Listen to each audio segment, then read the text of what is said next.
চেয়েছিলাম পুরো same to same এসছে। আমি খুবই স্যাটিসফাইড। হ্যালো বন্ধুরা, তোমরা সবাই কেমন আছো? আজকে চলো তোমাদের সাথে একটা মেহেন্দির কাজ শেয়ার করি। 31শে জুলাই ছিল এই কাজটা। আর এই দিনকে এতটা পরিমাণে বৃষ্টি পড়েছে সারাটা দিন ধরে যে বলার বাইরে, সব জায়গায় জল জমে একাকার অবস্থা। তার মধ্যেই চলে গেলাম চন্দননগরে বাগবাজার মোড়ে কাজে। চন্দননগরে নেমে টোটো করে যেতে যেতে দেখি সেখানেও জল জমেছে ভালোই।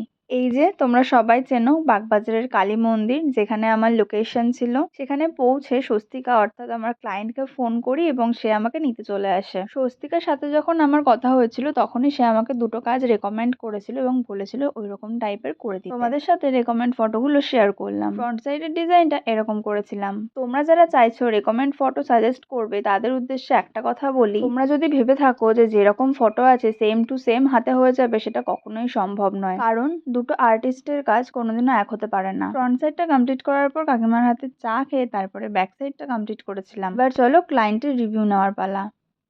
কেমন লাগলো? দারুণ লেগেছে। আমি তো পুরোপুরি স্যাটিসফাইড। আমি যেরকম চেয়েছিলাম, যেরকম ডিটেলিং চেয়েছিলাম পুরো সেম টু সেম এসছে।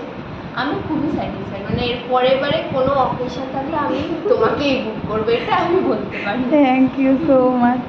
তোমরা শুনতেই পেলে স্বস্তিকার রিভিউটা। এবার তোমরা বলো তোমাদের কেমন লাগলো। তো ভিডিওটা একটুখানি রাখলাম, টাটা।